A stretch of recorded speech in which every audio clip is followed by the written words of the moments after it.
알면 당신도 법대나. 가을이라 가을바람 솔솔 불어오니.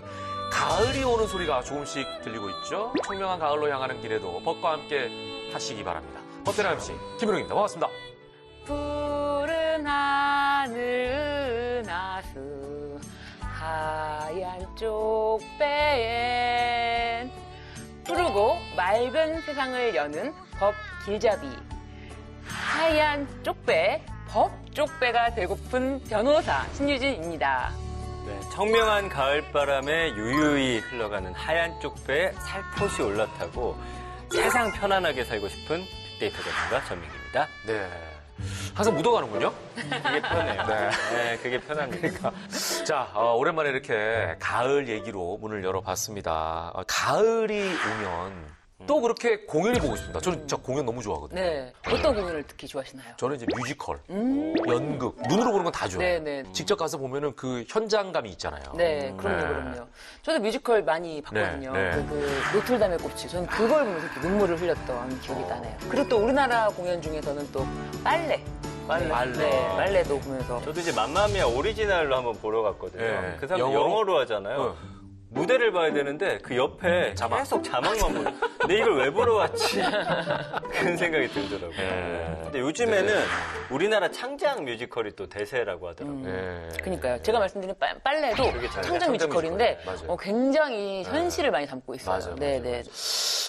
이 뮤지컬이 말이죠. 그동안 독립 장르로 인정을 못 받았다면서요? 나 이 얘기 듣고 깜짝 놀랐네. 네, 그 뮤지컬이 사실은 공연 시장에서 차지하는 비중이나 파급 효과가 굉장히 크거든요. 그럼요. 예. 이제 뭐 K-팝, 영화, 드라마 이런 거에 이어서 한류 콘텐츠로 성공 가능성이 굉장히 커지고 있는데 각종 지원 사업에서 연극의 그 하위 분야로 분류가 돼서 소외를 받고 있어요.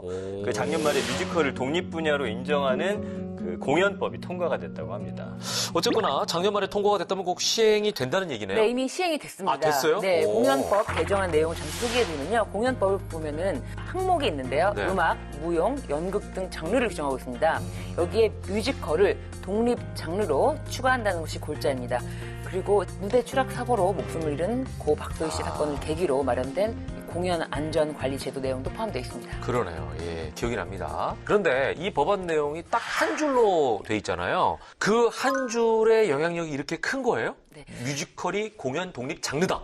뮤지컬이 인기도 면이나 규모 면에서는 훨씬 큰데 이 연극의 하위 장르로서만 인식이 되어 왔거든요. 그런데 별도의 장르로 이렇게 분리를 하고 명기를 하면 이 한 줄이 법령이 한국 뮤지컬 산업을 체계적으로 지원할 수도 있고 육성할 수 있는 근거가 됩니다. 그리고 나아가서 향후에 뮤지컬 진흥법을 제정하는 일도 생길 수가 있다는 것입니다. 그러네요. 이게 이제 도미노처럼 한번 딱 이렇게 넘어지기 시작하면 쫙 기폭제가 된다는 얘기 아니겠어요? 뮤지컬 산업이 앞으로 발전하는데? 네, 맞습니다. 뮤지컬이 이제 국내 공연 산업 매출의 60% 이상을 차지하고 있거든요. 연간 4천억 원 규모 시장으로 급성장을 하고 있어서 앞으로 그 문화 콘텐츠 강국으로 발전시킬 주역 중 하나로 인식이 되어 왔습니다. 근데 이제 법규상 독립 장르로 인정받지를 못해서 체계적인 지원 정책 마련이라든지 그 다음에 뭐 기초 연구, 통계 정보 이런 게 이제 미흡했던 건 사실이고요. 네네. 근데 이제 이미 K 뮤지컬이 대세라는 거 우리 다 알고 다 있잖아요. 알죠, 다 알죠. 인기 워낙 많습니다. 그 법안이 통과됐으니까 아마도 이 K 뮤지컬이 또 하나의 한류를 우뚝 서는데 네. 그 큰 힘이 되지 않을까 싶습니다. 예. 이게 이제 말로만 듣던 한 줄 법안의 힘이 아닐까 싶습니다. 어쨌든 뮤지컬 업계는 경사스러운 일인데요. 그런데 분명 환영할 일이지만 여기에는 책임이 따릅니다. 그게 바로 아까 말씀하신 안전 문제 아니겠습니까? 관계자분들이나 지자체 등에서 보다 안전한 무대가 되도록 노력해 주시길 부탁드립니다. 또 갑자기 나중에 시간 나면 뮤지컬 한 편 보러 가고 싶다 네. 이런 생각이 드네요. 네. 요즘에는 못 갔어요. 맞아요. 이제 조금은 마음의 여유를 네네. 찾으면은 뮤지컬계도 좀 더 활성화가 되지 않을까 그러니까. 싶습니다. 네. 네, 뭐 보고 싶으면 티켓 사면 내가 따라하는 가드릴게요. 본인 걸 사라고 나오고. 그래야지 같이 가는. 야, 여기도 무서워하려고 그러네. 아무튼. 자, 추석을 앞두고 있지만 국회는 이제 이때가 가장 바쁘게 돌아가는 시즌이기도 한데요. 어떤 분이 오늘 나오실까요? 먼저 주제부터 확인해 보겠습니다. 자, 지금 이 느낌 그대로 네. 좀 쭉 연결해서 이렇게 정해봤습니다. 문화예술계의 상생의 햇살이 반짝. 네, 문화예술 관련 법안입니다. 그렇습니다. 자, 오늘 문화예술계를 더 반짝반짝 만들기 위해서 노력하고 계시는 분 누굴까요? 바로 이분입니다.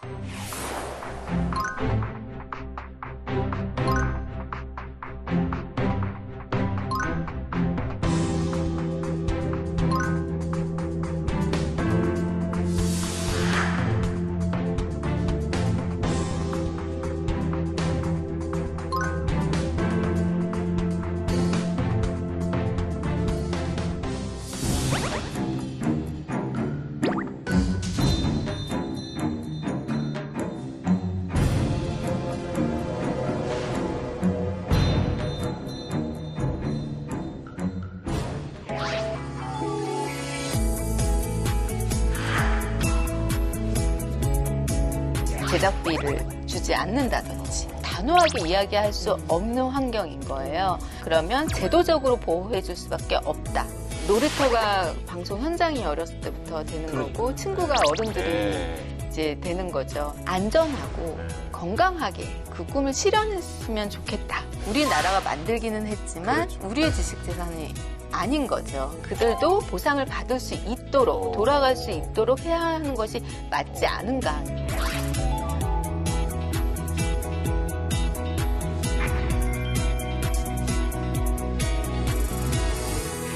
많은 문화예술인들이 꿈꾸고 또 그 꿈을 포기하지 않게 하기 위해서 정준하여 안정준하여 문화 약자에게는 정을 마구마구 퍼주는 정치인 유정주 의원님께서 함께하셨습니다. 어서 오십시오. 반갑습니다. 네, 반갑습니다. 네. 안녕하세요. 정주는 정치 네. 더불어민주당 국회의원 유정주입니다. 네네네.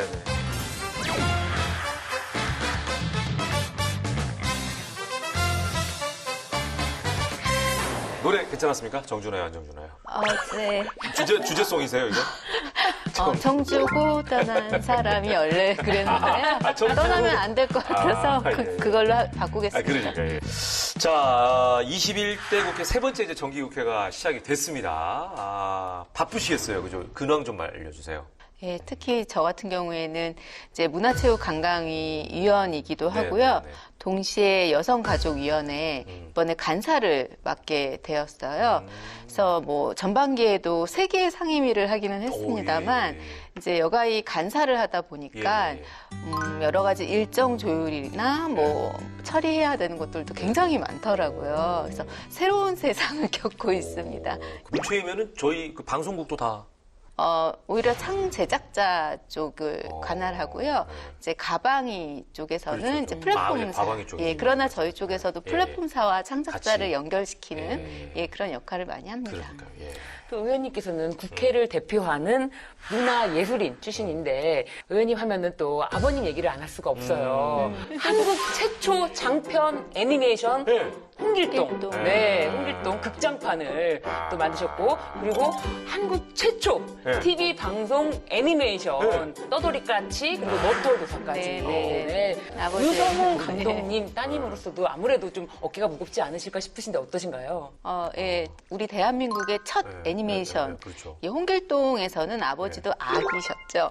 젊은 스텝이었고요. 글쎄요, 저는 어깨가 무거운 적은 별로 없어요. 철이 없나 봐요. 그냥 아니 근데 업을 이어받으신 거잖아요. 아버지를 자랑스러워합니다. 제작사도 갖고 아니, 계시죠. 그렇게 생각하시는 분들이 많은데 예, 예, 아버지가 예. 하시던 사업체를 물려받은 건 아닙니다. 그건 아니죠. 그건 아니죠. 네, 아버지는 사업을 이제 접으시고 한참 있다가 제가 또 창업을 해서 네. 유전적으로만 물려받으셨고 실제로 이렇게 사업체를 물려받으신 건 아니다. 네, 네, 네. 확실하시네요. 네. 중요하거든요. 네. 이게. 그 일은 어떻게 시작하신 거죠? 예. 아버지의 역량은 있기는 있었는데요. 네네네. 근데 저는 이제 창작자이거나 애니메이터는 아니고요. 네네. 기획, 제작 그런 쪽으로 이제 전공을 했습니다. 네네. 근데 첫 작품이 아버지가 이제 만드셨던 네네. 머털도사가 또 제가 첫 작품이 되었어요. 리메이크 버전으로. 예, 예. 머털도사는 사실 세대를 초월해서 굉장히 재밌게 만들 수 있는 어떤 모티브를 갖고 있다라는 맞아요. 생각에 시작을 하게 되었죠. 그러니까 머리 다 뽑으면 막 이제 변하는 줄 알고 하고 막 그렇죠. 분신술도 하고요. 그러니까 네. 네, 그랬던 기억이 나네요. 예. 네. 또 그 밖에 어떤 작품을 하셨는지 좀 소개해 줄 수 있으세요? 아, 예. 네. 저는 독립영화 쪽에서도 이제 했었고요. 네네. 그리고 진도라는 이제 세월호를 다룬 다큐멘터리를 전주국제영화제와 함께 만들기도 했고요. 연해주에 남겨진 별들이라는 또 다큐멘터리를 SBS와 이제 8.15 광복 네네. 기획으로 만들기도 했습니다. 야, 여러 가지를 하셨네. 예. 네, 그리고 의원님께서는 이제 네. 한국 애니메이션 산업협회 회장, 지식재산위원회 민간위원 역임도 하셨는데 그것이 정치의 길로 나아가시는 어떤 계기가 되셨는지 정치의 길로 나아가는 그 딱 발판이 무엇이었는지 좀 궁금합니다. 제가 정치를 하게 될지는 사실 잘 몰랐어요. 잘 모르는 게 아니라 아예 상상을 못 상상도 했었죠. 못한. 예. 그런데 역량은 분명히 있었다고 생각을 합니다. 그러니까 한국 애니메이션 산업협회에서는 애니메이션이 갖고 있는 어떤 현장의 불공정성이나 또 개선돼야 하는 것들을 이제 국회에도 이야기를 하는 목소리를 내왔었고요. 네. 또 국가지식재산위원회에서는 우리의 지식재산권이 얼마나 중요한지에 대해서도 계속해서 이야기를 할 수 있는 자리들이 있었죠. 그러니까 그러한 역할들을 하다 보니 주변에서 그쪽으로 전문가인 당신이 국회에 들어가서 어떤 문화 콘텐츠 쪽을 다루면 좋겠다라고 생각해서 아마 저를 비례대표로 추천하지 않았을까 그런 생각을 합니다. 그래. 예. 자, 우리 문화예술, K컬처는 뭐 가히 세계적이다. 이제 이런 평가를 받는데 그럼에도 불구하고 어두운 그림자가 있어요. 애니메이션이라든가 다큐멘터리 분야는 여전히 좀 열악하다. 애로사항이 많다. 이런 얘기를 들었거든요. 네네네. 상황이 어떻습니까? 혹시 극장이나 극장에서 다큐멘터리나 네. 애니메이션 많이 한국 애니메이션 많이 보시나요? 극장에는 거의 안 틀잖아요. 그리고 그쵸. 틀어도 하루에 한 편? 그 이유는 잘 되지 않기 때문이에요, 사실은. 근데 그 저변에는 한국 애니메이션만 우선 두고 말씀을 드리면 네네. 지금은 OTT 등 많은 플랫폼이 생겼지만 그 전에는 방송물에 맞아요, 한해서 맞아요. 많이 만들어졌죠. 네, 맞아요. 그래서 타겟층이 워낙 고정되어 있다 보니까 아이들만의 것이다. 타깃이 적다는 거는 시장이 작아질 그렇죠. 수 있다라는 거거든요. 그렇죠. 그래서 투자사들이 바라봤을 때 매력적이지는 않은 거예요. 그러니까 제작비 유치가 굉장히 힘든 거죠. 그러나 디즈니나 뭐 미야자키 하야오 같은 그런 작품들이 우리나라에 들어와서 1,000만 관객을 돌파하고 이런 거 많이 보셨죠? 네네네. 충분히 할 수 있습니다. 그러니까 그 시장을 믿고 좀 기다려주고 좀 모험하고 혹은 실패하더라도 다시 일어날 수 있는 그런 어떤 상생의 생각을 함께 투자사들이 같이 갖고 좀 멀리 바라보고 갈 필요가 있다. 한국 애니메이션을 슬프게 바라보는 나라는 대한민국밖에 없습니다. 이 얘기는 아이러니하네요. 굉장히 인정받고 있고요. 네. 오히려 누수되고 있죠. 그런 좋은 인력들이 해외로. 그러네. 네, 예, 그래서 뭐 해외에서는 쿵푸 밴더라든지 네, 이런 그리고 쪽으로도 한국 팀이 많이 갔다는 얘기죠. 그렇죠. 그리고 우리가 기획한 것을 중국에서 가져가기도 하고요. 그러니까 예. 네, 어쨌든 그렇습니다. 그 현장의 고충을 네. 몸으로 직접 이렇게 체험하셨기 때문에 네. 사실은 그 권리를 찾아주고 싶어서 이렇게 국회에 입성을 또 하셨는데 어떻게 목표하신 것들이 생각처럼 잘 현재까지 이루어지고 있다고 보시나요? 너무 어려운 질문이에요. 왜 이렇게 어려운 질문을 하고 그래요? 그래도 꼭 해봐야 되는 질문 아닙니까? 예. 잘 이루어지고 있다. 예. 살면서 잘 된 일은 별로 없었던 것 같아요. 누구나 그렇긴 하죠. 네. 예, 예. 그러나 예. 이렇게 실이라면 실을 하나하나 깨고는 있다라는 생각은 들어요. 이렇게 바느질이 서툴지 이렇게 스스로에 대한 자괴감도 사실은 느낄 때가 많지만 그럼에도 불구하고 깨매 가고 있고 완성해 가고 있다라는 생각은 하고 있어요. 그래.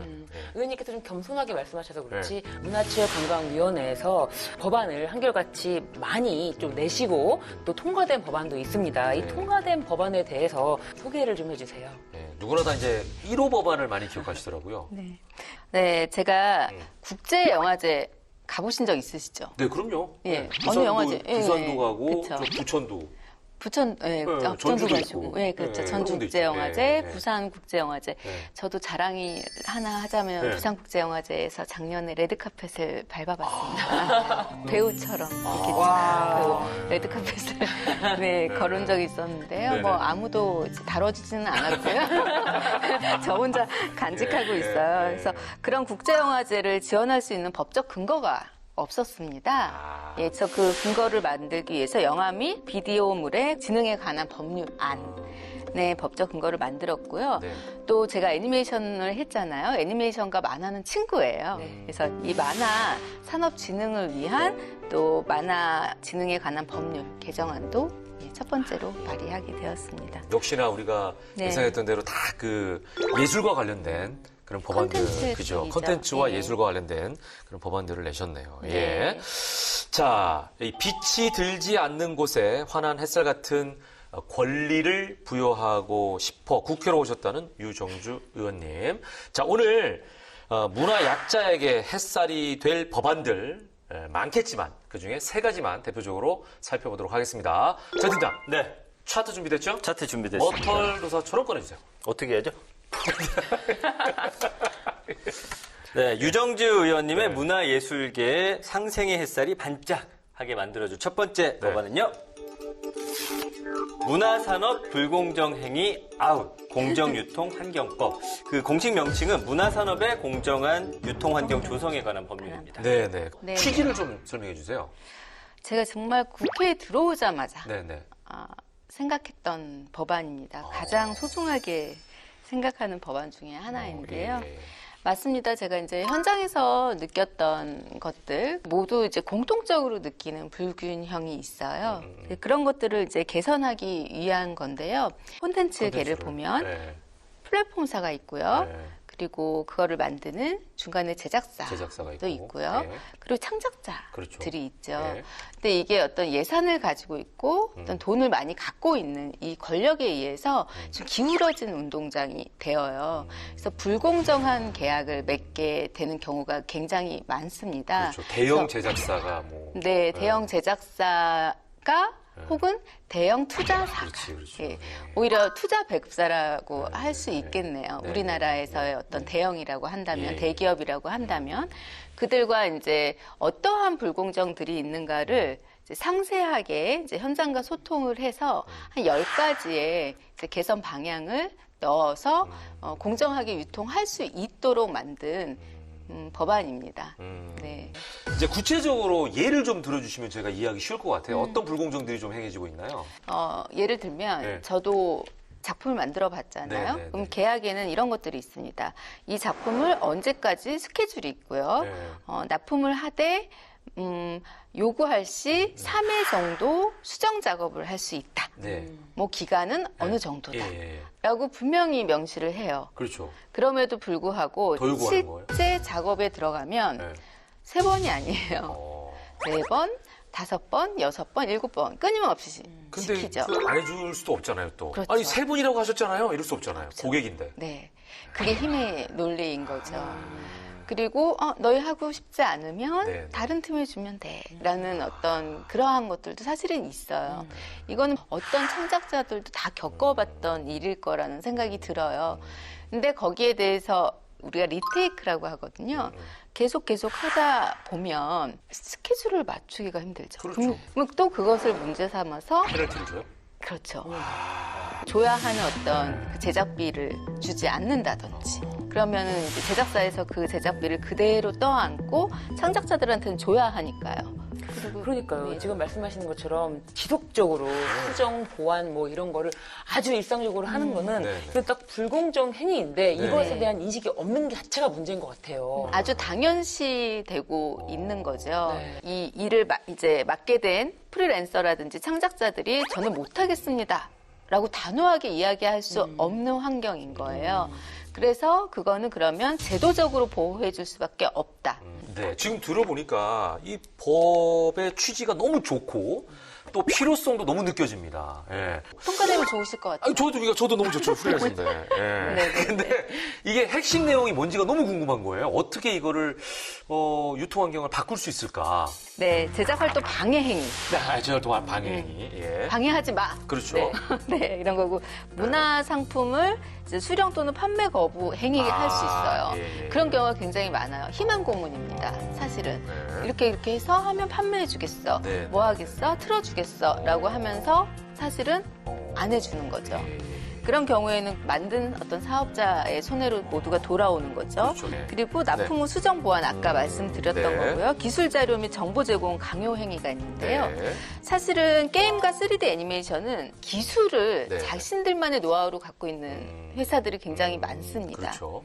그래서 픽사가 예전에 3D 애니메이션을 만들 때 털이라고 그러죠. 털. 네. 예, 동물의 털을 네. 그게 표현하기 되게 어렵죠. 픽사만의 어떤 방법이 있었어요. 노하우가. 근데 그런 기술을 우리에게 보여줘, 제공해. 예, 그러한 경우도 있고요. 그것도 불공정이라고 볼 수 있는 거죠. 그리고 판촉 비용 등 비용 전가 행위 같은 경우가 있고요.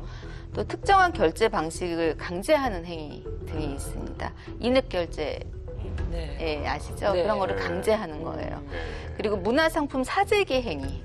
그리고 자기네가 만든 어떤 연극이나 혹은 출판에 대해서 사재기를 해서 그것에 어떤 순위를 높인다거나 뭐 이러한 것들. 그리고 부당한 대가 결정 및 감액 행위. 그리고 이거는 제가 가장 지금 고민하고 있는 건데요. 지식재산권 양도 강제.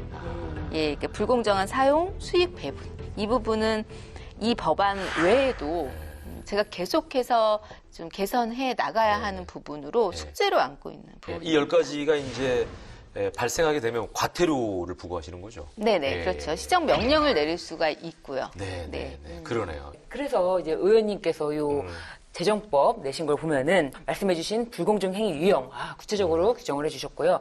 또 지원 내용들도 들어가 있는데 또 추가적으로 설명해 주실 부분 좀 설명을 해주세요. 네, 제10조의 문화산업의 공정한 유통환경 조성 등에 필요한 사업을 효율적으로 수행하기 위해서 그것을 전담하는 기간의 설치를 정해둔 것입니다. 그러니까 이 전담 기간은 금지 행위 위반에 따른 피해를 신고받을 수 있는 거예요. 네. 그 신고받은 일을 조정하는 이런 역할을 하게 됩니다. 그래서 상생 협력 사업을 발굴하고 지원하는 일을 하고요.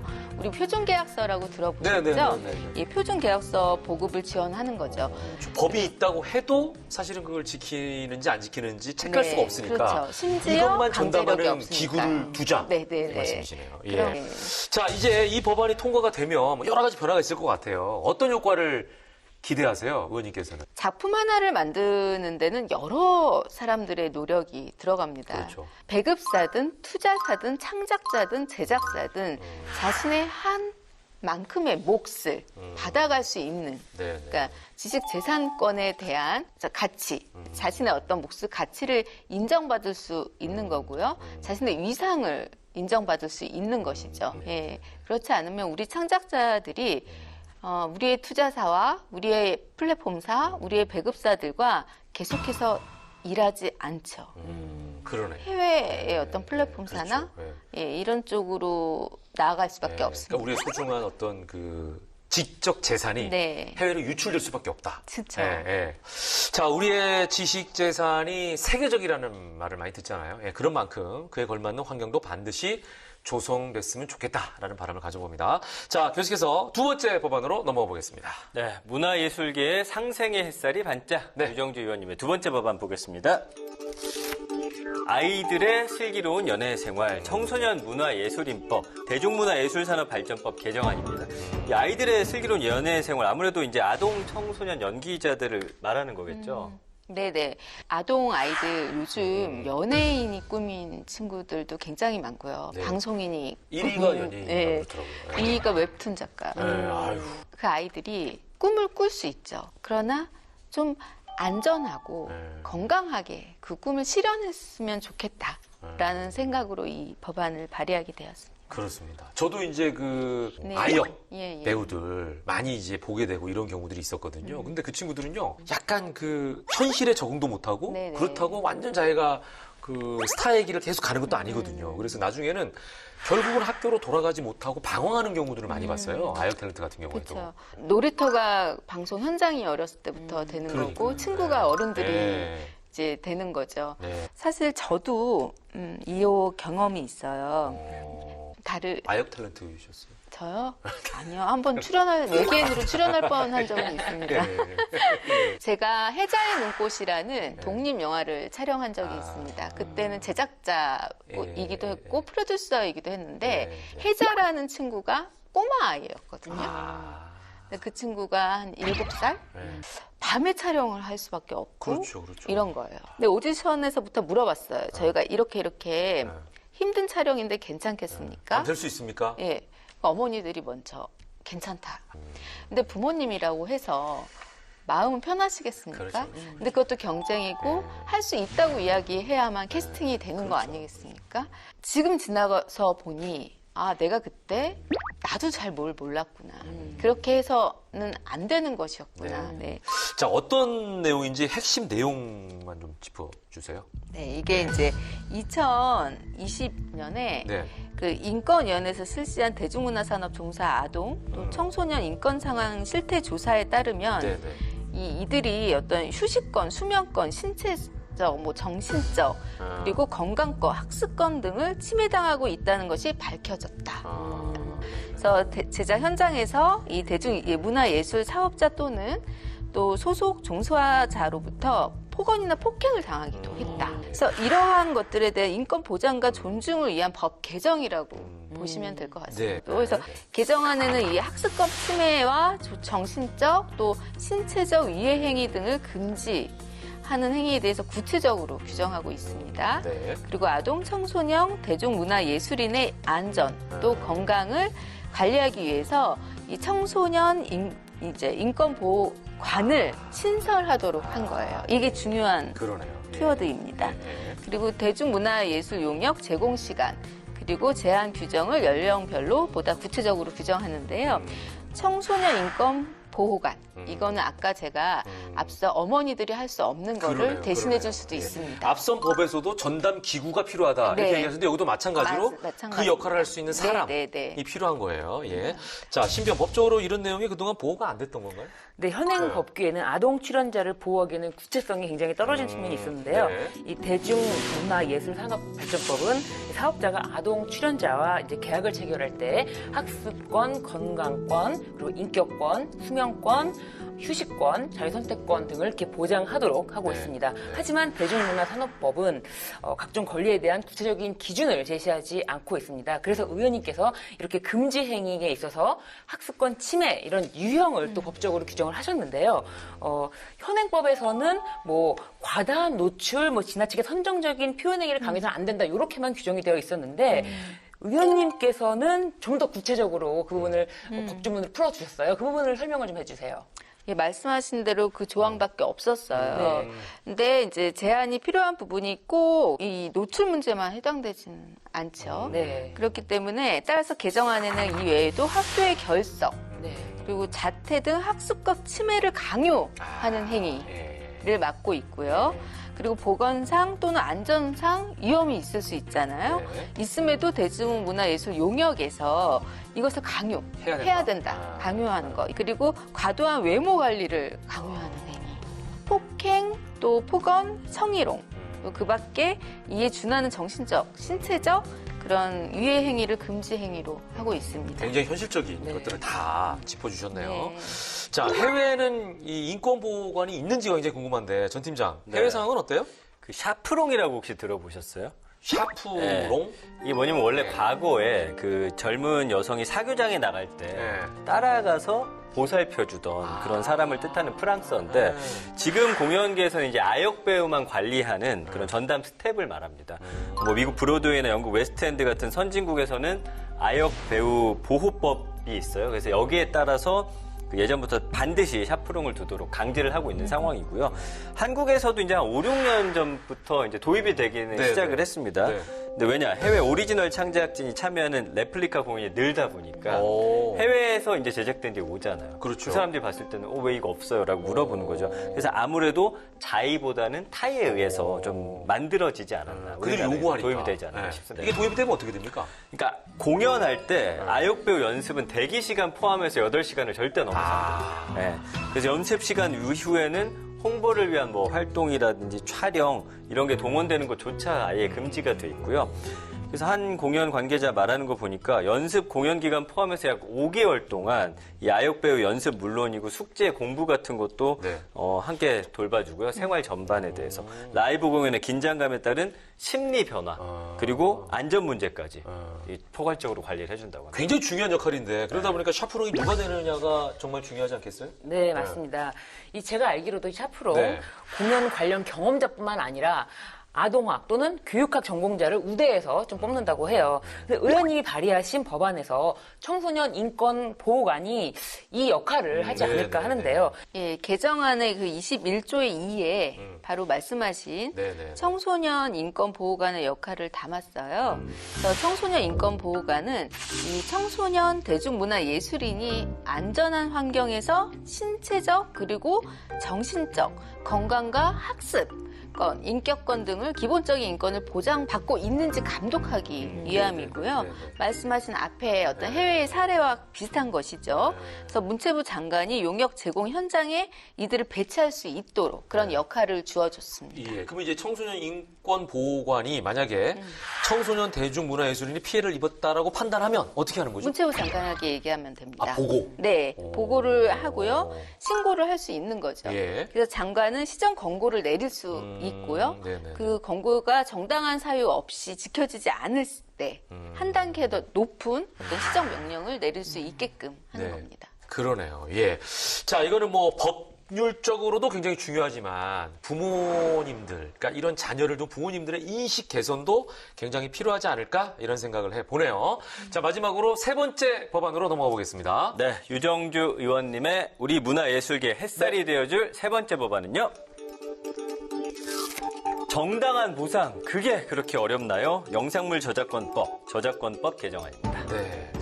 자, 이 영상물 저작권은 이제 보통 방송사나 제작사가 갖기도 하지만 계약을 어떻게 하느냐에 따라서 창작자가 가지는 경우도 있거든요. 이것도 사실 가불관계에 의해서 네네. 많이 좌지우지 되는데 어떤 문제에서 출발한 법안일까요? 그러니까 네. 어떻게 보면 참 이게 계속 제가 지식재산권 네. 얘기하고 저작권 얘기하고 네. 예, 보상에 대한 이야기를 하고 있는 건데요. 반복되는 것 같지만 조금 네. 다릅니다. 예. 이제 저작권은 이제 크게 저작 인격권이라는 게 있고요. 네네. 저작 재산권이라는 게 있는데 인격권은 제가 이제 만든 머털도사로 이야기를 하면 머털도사는 원작이 만화입니다. 그렇죠. 그렇죠? 그 원작을 그리신 분은 이두호 선생님이세요. 아, 그러면 그분은 저작 인격권이죠. 오, 사람. 그렇죠. 네. 그 재산권도 가지고 계신 겁니다. 예. 그러니까 근데 인격권은 누구한테 줄 수 없죠. 그러네요. 그러니까 작품이 아이라면 이 아이를 낳은 부모인 거예요. 근데 재산권은 넘길 수 있습니다. 그러네. 네, 일단 애니메이션으로 아, 만드십시오. 그렇죠, 그렇죠. 다른 네. 출판 돈을 받고 이제 양도하는 네, 거죠. 뭐 네. 그렇죠. 출판사와 뭐 계약을 할 때 이렇게 네. 넘길 수도 모두 넘길 수도 있고요. 그런 것들인데 이것들도 현장에서 자율성을 띠면서 이루어지지가 않는 거예요. 우리가 모든 저작권을 갖고 가겠다. 그러면서 이제 배분하지 않는 거. 그래서 이런 것들을 개선하기 위해서 이제 만들어진 그런 법이라고 볼 수 있습니다. 말 그대로 정당한 보상을 모두에게 갈 수 있도록 하자. 자, 이 영상물의 경우 이제 특이한 사항이 사실 이제 저작자가 있고 제작자가 있으면은 저작자가 여러 사람과의 협업을 통해서 이걸 만든다 하더라도 권한이 제작자에게 넘어가는 경우가 꽤 많거든요. 그죠? 네네네. 이거 흔한 자체가. 경우입니다. 왜냐하면 이제 영상물을 만약에 네. 이제 만들잖아요. 네. 요즘 웹툰이 원소스가 되는 경우가 너무 많죠. 그렇죠, 네, 그렇죠. 네, 드라마나 영화가 또 되니까. 영화도 네. 되고 네. 뭐 그런데 이제 그거를 만들기 위해서는 제작사가 사실은 많은 권한을 갖고 있어야만 어떤 배급과 유통과 그렇죠. 이런 걸 네, 할 수가 네, 있어요. 네, 네. 여러 명이 다 거기에 대해서 여기에 유통하고 싶지 않아 여기는 이런 어떤 결정권을 가지고 가게 될 땐 어려움은 사실은 있습니다. 산으로 가죠. 네. 그렇기 때문에 제작사가 그것을 갖기는 하는데요. 여기서 중요한 거는 갖고 나서 네.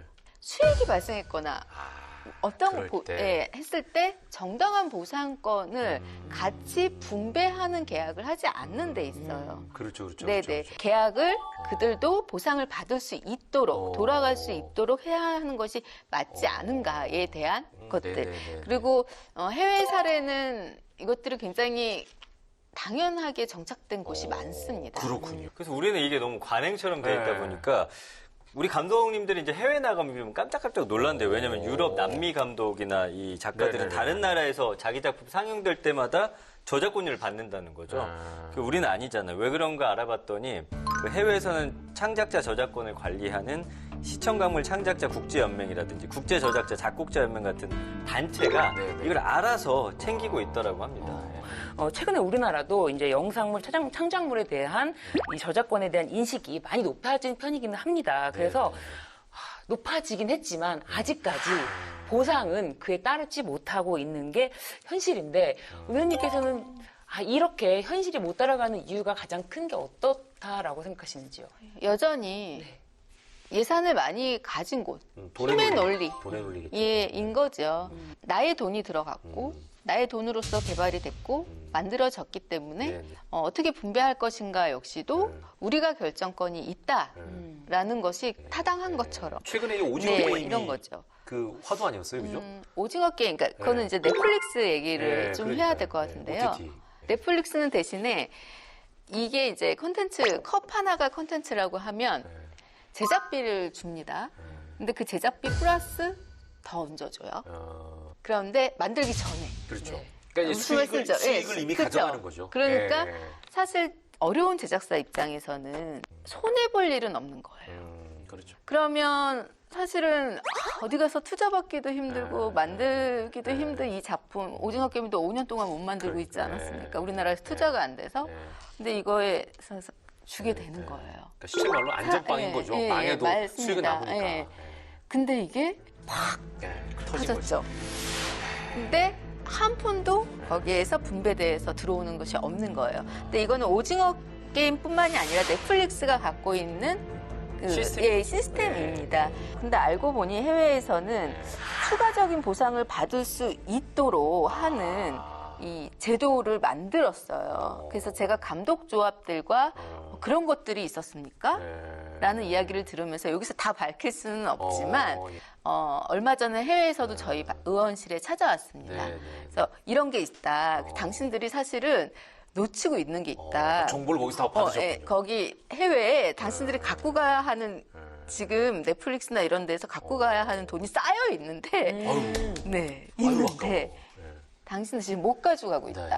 한국에서 받을 몰라서. 창구가 없다. 몰라서 그런 거예요. 라는 얘기를 하더라고요. 그래서 그 창구를 만드는 네. 방법과 연구를 지금 감독조합들과 하고 있고요. 그래서 저희는 그거를 오징어 게임법이라는 이제 애칭으로 네. 지금 좀 하나 설계하고 있는데요. 좀 많이 도와주십시오. 이게 좀 어렵더라고요. 해외랑 우리가 좀 사례가 네. 다른 경우도 있어서 알겠습니다. 이런 그러니까 부분을 그런 내용을 연구하고 다 여기다 담으셨나요? 주요 내용만 좀 짚어주세요.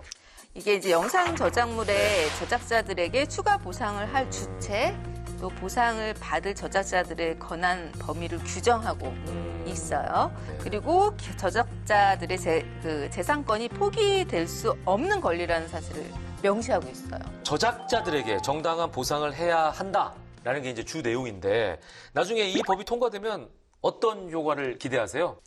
저는 이제 국감 때도 그렇고 네, 네. 상임위에 나와서 늘 그 얘기를 하죠. 미나리나 오징어 게임 같은 이제 우리가 만든 정말 좋은 작품들, 우리 한국 네. 인력들이 만든 작품들을 보고 우리가 문화강국이라고 막 이야기를 하는데 슬픈 거예요. 왜냐하면 이거는 우리의 지식재산이 아닌 거죠. 사실은 우리나라가 만들기는 했지만 그렇죠, 그렇죠. 우리나라라는 이 대한민국 안에 거기에 대한 돈이 들어오지 그러니까 여기에 않습니다. 쌓아놓고 여기서 담을 그릇이 있어야 되는데 그릇이 외국에 없는 있으니까. 거죠. 예. 계속 그렇게 간다고 봤을 땐 그거는 문화 네, 강국으로 가는 길이 네. 아니라 퇴행하는 네. 길이라는 거죠. 알겠습니다. 사실은 플랫폼사들이 창작자를 도와준다는 개념이 아닌 거예요. 같이 가야 한다는 개념을 네. 가져야만 네, 우리가 다 같이 살 수 있다. 네, 네, 예. 네. 그런 알겠습니다. 이야기를 하고 싶습니다. 예. 자, 이렇게 해서 유정주 의원님과 함께한 문화예술계의 상생의 햇살이 반짝. 예. 세 가지 법안 살펴봤습니다. 지금까지 이 대중 예술인들이 힘든 이런 상황에서 일을 하셨다면 앞으로는 이런 좀 좋은 환경에서 일할 수 있는 그날이 오기를 기대해 보겠습니다. 자, 어디선가 인터뷰를 보니까 의원님 정치 인생 키워드 중 하나가 깬다 이더군요. 네. 깬다. 무슨 의미입니까? 뭘 깨시는 거죠? 깬다요? 예. 아니 그냥 말 그대로 정말 깨야 하는 것들이 국회에 많더라고요. 근데 지금 우리의 이런 불공정한 예. 것들을 다 깨어 부시자라는 예. 것도 있고요. 예. 언제나 매너리즘을 빠지지 않고 깨어 있어야 한다라는 건데요. 네네. 우리가 계속 오징어 게임을 투자하지 않은 이유는 그동안 답습했던 장르만 네, 계속해서 투자했었던 것이거든요. 네네. 자, 깨어있는 생각으로 이제 변화하는 시대에 맞춰서 다양성을 가지자. 모든 것에서. 네, 이러한 어떤 깨어있다라는 의미에서도 저는 깬다라는 키워드를 갖고 있습니다. 깬다라는 단어가 예상 외의 사람을 만나도 너 깬다. 이런 표현도 그것도 쓰는데. 있습니다. 예. 네. 자, 이제 마무리를 할 시간인 것 같습니다. 21대 국회에서 꼭 해결하고 싶은 입법 계획이라든지 앞으로의 포부 한 말씀 해주시죠. 오늘 처음에 제가 한 2년 동안 네. 지금 많은 공을 들여가지고 예. 했던 유통환경 개선, 그러니까 상생법이라고 불리는 거 꼭 마무리하고 싶고요. 제가 좀 여가일이라서 청년들 혹은 청소년들에 대한 관심도 굉장히 많이 있어요. 예. 그래서 그러한 법안도 낸 것들이 있습니다. 그래서 이러한 것들도 반드시 좀 성사시키고 싶습니다. 예. 좀 2부를 예고해 주신 게 아닌가 이런 생각이 드네요. 네, 저는 의원님의 오늘 말씀을 쫙 들어보니까 의원님은 그야말로 문화, 산업, 생태계에서 햇살 같은 존재다. 그래서 의원님의 햇살이 쫙 펼쳐지면은 또 문화, 산업의 상생의 길이 이루어질 것이라고 저는 응원하도록 하겠습니다. 네. 감사합니다. 뭐 K한류, K문화 이런 게 굉장히 세계적으로 알려져 있었는데 그 환경이 이렇게 열악하다는 거를 역시 현장에 계시는 분의 목소리로 들어보니까 참 네. 와닿네요. 이런 현실이 빨리 네. 바뀌어서 그곳에 계시는 분들 모두에게 좀 혜택이 돌아갔으면 좋겠습니다. 네. 응달 없는 문화예술이 네. 또 저의 키워드이기도 하고요. 응달이라는 표현 오랜만에 듣네요. 그쵸. 보통 그늘이라고 하는데. 친근합니다. 예. 응달에서 씨름하고 있는 많은 분들에게 우리 유정주 의원님께서 햇살이 되겠습니다. 햇살 같은 입법을 많이 만드셔서 당당하고 건강하게 살아갈 수 있는 그런 환경을 조성해 주시길 저희도 응원하고 또 기원하겠습니다. 오늘 귀한 시간 내주셔서 고맙습니다. 감사합니다.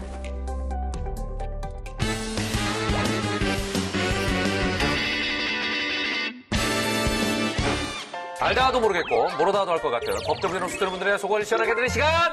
궁금할 법 하지.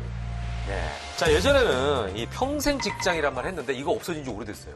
꽤 오래됐습니다. 그죠? 평생 직장이라는 말을 요즘에 안 쓰는 것 같아. 심지어 요즘에는 한 직장에만 오래 있는 게 이제 미덕이 아니라고 하더라고요. 약간 무능하다라는 얘기까지 듣더라고. 그래서 능력을 꾸준히 키워가지고 더 이제 좋은 직장으로 이직하는 맞아, 분들도 맞아. 많아졌고 네네. 아예 새로운 도전을 위해서 직업을 이제 그만두시는 분들도 많고요. 우리 전 팀장님도 네. 계속 본인의 그 어떤 자기 개발을 통해서 새로운 도전을 하고 맞아, 계시잖아요. 맞아, 맞아. 네, 새로운 콘텐츠도 항상 개발하시고. 예. 이제 저는 그 분야에서 잘 안 돼서 다른 걸 찾아서 이제 이동하는 케이스라고.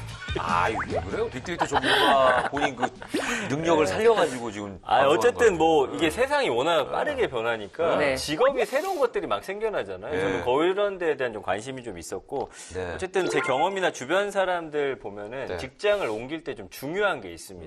뭐예요? 바로 어떻게 회사를 그만두느냐.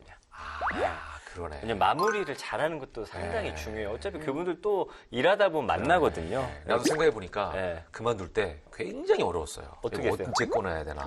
타이밍을 어떻게 봐야 되나. 네. 근데 회사는 되게 좋아했다면서요, 나간다고. 따로 회식까지 그 하고. 얘기는 누구한테 들었어요? 어? 누구야? 지금 전화를 선생님. 할 거야. 다시 갖고 싶다.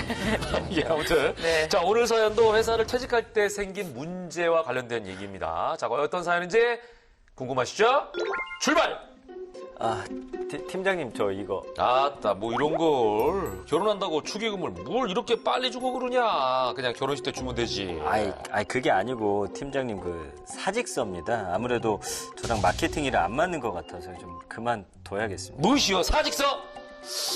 그럼 내가 사직서는 부장님께 말씀드리고 수리를 할 텐디. 그란디. 인수인계도 하고 그래야 되니까 한 달은 더 댕기는 걸로 하자고. 이? 한 달이요? 네. 그 사직서 수리 오늘 안으로 하실 거면, 저는 더 나올 이유가 없는 것 같아요. 그게 뭔 소리요? 시방 인수인계도 안 하고 그만둔다는 게 호호 이 사람 경우가 없어도 이렇게 없을 수가 있나. 그러지 말고 한 달은 더 나와. 사랑도 그 법도 그리고 상도라는 게 있지 않겠어? 여러분, 저는 이 세상의 속박과 모든 굴레와 속박을 벗어던지고 행복을 찾아 떠나갑니다. 뭔 소리요? 하여튼 내일 안 나오면 큰일 난다. 내일 꼭 나와라. 1년 넘게 회사를 다니던 태랑 씨는 사직서를 내고 회사를 그만두기로 했습니다. 회사에서는 인수인계를 이유로 한 달 정도 더 나올 것을 요구했지만 태랑 씨는 이에 응하지 않았는데요. 야, 박태랑 뭐해? 벌써 8시야. 빨리 일어나서 회사 가야지. 아, 엄마, 나 회사 그만뒀다니까. 아유, 어제 사직서를 냈다며. 이렇게 바로 어떻게 그만두냐. 며칠 더 나가야 되는 거 아니야? 아유, 너 혹시 잘린 거 아니야? 잘렸지? 어? 에이, 잘리기는 무슨. 내 발로 그만뒀다고. 그리고 사직서 내고 수리가 됐는데 뭐하러 나가? 안 나가. 사직서를 제출한 태랑 씨는 무 자르듯 다음 날부터 회사에 출근하지 않았는데요. 예상치 못한 일이 일어나고 맙니다. 따르릉, 따르릉. 여보세요? 야, 박태랑! 너 미쳤나? 도대체 왜 출근을 안 해? 에? 아이, 저 회사 그만뒀잖아요. 아, 근데 무슨 출근이요? 제가 말씀드렸잖아요. 뭐 말씀을 드려? 내가 한 달 더 나와서 인수인계 하라고 했냐, 안 했냐? 어? 네가 갑자기 출근 안 해서 회사가 얼마인 줄 알아? 이거 무단 퇴사야. 나 가만 안 있다. 손해배상 청구한다. 아, 무단 퇴사라뇨. 사직서 냈잖아요. 아, 손해배상 같은 소리 하고 있네, 진짜. 아직 퇴직금도 안 들어왔던데 퇴직금이나 빨리 주세요. 야, 인수인계도 안 오고 무단 퇴사하고 뭐 퇴직금? 네가 지금 손해배상 청구 소송을 들어가야 정신을 차리지. 내 너를 가만두지 않을 것이요. 야, 오늘 사는데 애매하네. 이런 분쟁 다뤄본 적 있죠, 신변? 이런 분쟁이라기보다는 저희는 이제 보통은 해고냐 아니냐 이런 게 좀 더 분쟁이 많이 되고요.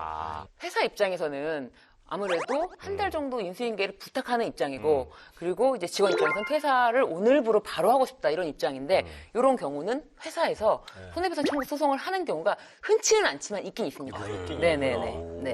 아니, 근데 보통 회사 그만둘 때 사실은 대부분 그 시점을 서로 상의를 하잖아요. 어느 그렇지. 정도는. 근데 협의 없이 사직서 내고 바로 출근하지 않는다. 야. 이게 좀 법적으로 어떤 문제가 있을지 예.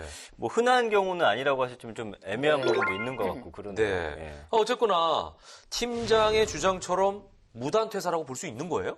이게 우선 사직서를 제출을 했잖아요. 네, 네. 그럼 당장 다음 날부터 네. 이게 출근하지 않는 것 자체는 문제가 되지 않습니다. 이게 민법상에 고용 기간에 대해서 약정이 없는 경우 근로자는 언제든지 사직할 수 있다고 규정하고 있고 또 근로기준법 7조에서는 근로자의 자유 의사에 어긋나는 근로를 강요하지 못한다 이렇게 규정이 되어 있기 때문에 사직 의사를 밝힌 직원의 출근을 법적으로 강제할 수는 없습니다.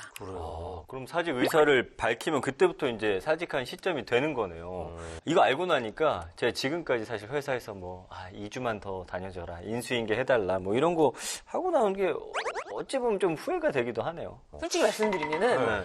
보통 우리 법태랑 씨, 우리 사건의 사연의 네, 박태랑 씨는 네. 그런 일이 걱정이 안 될지 몰라도 네. 보통은 평판조회라는 거를 대충은 합니다. 그래. 그래서 어떻게 퇴사했는지가 전혀 문제가 안 된다.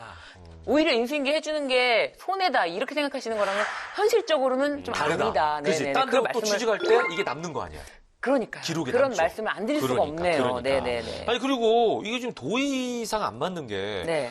아니, 뒤에 이 업무를 해야 되는 사람이 아무것도 모르고 어떻게 시작을 해? 네네. 그러니까 그런 경우가 있을 것 같아요. 그리고 회사 내부 규정으로 인수인계 기간을 아예 정해놓은 곳은 이야기가 좀 다를 수도 있지 않을까 싶기도 하고요. 그러니까 이제 회사 내부 규정으로 퇴사 전에 30일 전에 알려라라는 사내 규정을 둔 회사도 있는데 이거를 법적으로 뭐 출근 자체를 강제할 수가 없다는 거죠. 규정일 뿐인 네, 거예요? 네, 네. 안 지켜도 상관없는 거예요? 상관없다고 말씀드리긴 좀 손해배상 청구를 할 때 이런 것도 가만히 둘 수는 있다. 좀 차근차근 살펴보도록 할게요. 그러면 이제 무단 퇴사냐 아니냐 네. 이거보다 아까 팀장이 태랑 씨한테 손해배상을 청구한다고 한 부분인 것 같은데 네네네. 이거 어떻게 되는지 또 궁금하네요. 자, 이게 이제 핵심입니다. 손해배상 청구가 가능합니까?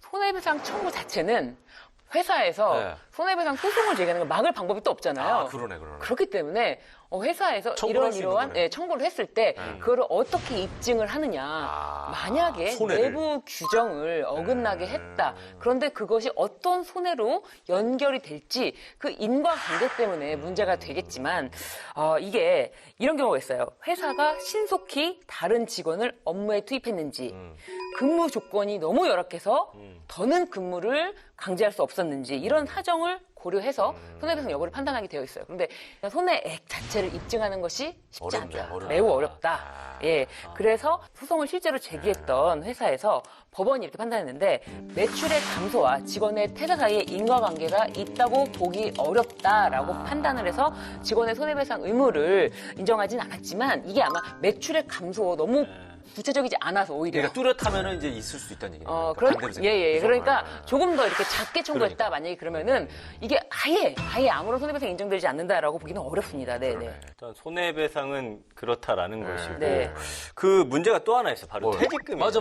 예, 그러면 저쪽에서는 이제 네. 못 준다 이렇게 할 수도 있을 것 같은데 네. 이거 어떡합니까? 근데 퇴직금은 이거 법적으로 정한 거라 반드시 줘야 될 거예요. 그죠? 맞아요. 네. 예. 이게 손해배상과는 완전히 별개인데요. 이게 무단 결근이 아니기 때문에 일단 퇴직을 했고 그렇다면은 퇴사일로부터 14일 이내에 지급해야 되는데요. 동의 없이 이 기간 내에 지급하지 않으면 근로기준법 위반이 됩니다. 그래서 근로기준법은 사용자는 근로자가 사망 또는 퇴직한 경우에 그 지급 사유가 발생한 날로부터 14일 이내에 맞아. 임금을 지급해야 된다 이렇게 규정되어 있는데요. 이를 위반하면은 3년 이하의 징역 또는 3천만 원 이하의 벌금에 처하게 되고요. 만약에 회사 측에서 퇴직금을 지급을 계속 미룬다면은 이 고용노동부에 회사의 퇴직금 미지급 신고를 해서 해결하시면 됩니다. 아우, 야. 네. 법적으로는 그러니까 퇴직금은 근로자 입장에서는 보장받은 권리인 거예요. 그리고 퇴직금은 2주를 경과하면 안 된다. 이것도 혹시 기업을 경영하시거나 또 직원을 채용해서 이렇게 일을 하시는 분들은 알아두시면 좋을 것 같습니다.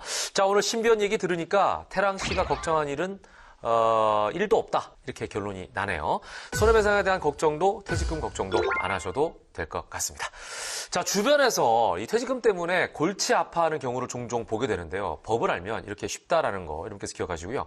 21대 국회에서 가사근로법이 통과되면서 이 가사근로자도 퇴직금을 받을 수 있게 되는 거죠. 네, 맞습니다. 지난 6월 16일부터 가사근로자법이 시행이 됐는데요.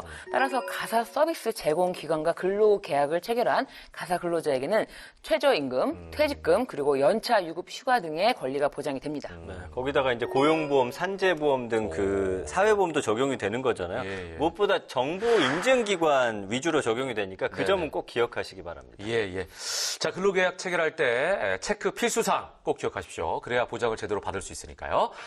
저도 법태랑을 진행하다 보니까 법을 몰라서 우리가 응당 받아야 할 권리, 챙겨야 할 권리를 제대로 못 챙기고 사는구나 하는 걸 매번 실감하게 됩니다. 여러분의 작은 권리조차도 확실하게 찾아내서 알려드릴 테니까요. 다음 주도 꼭 함께 하시기 바랍니다. 알면 당신도 법태랑!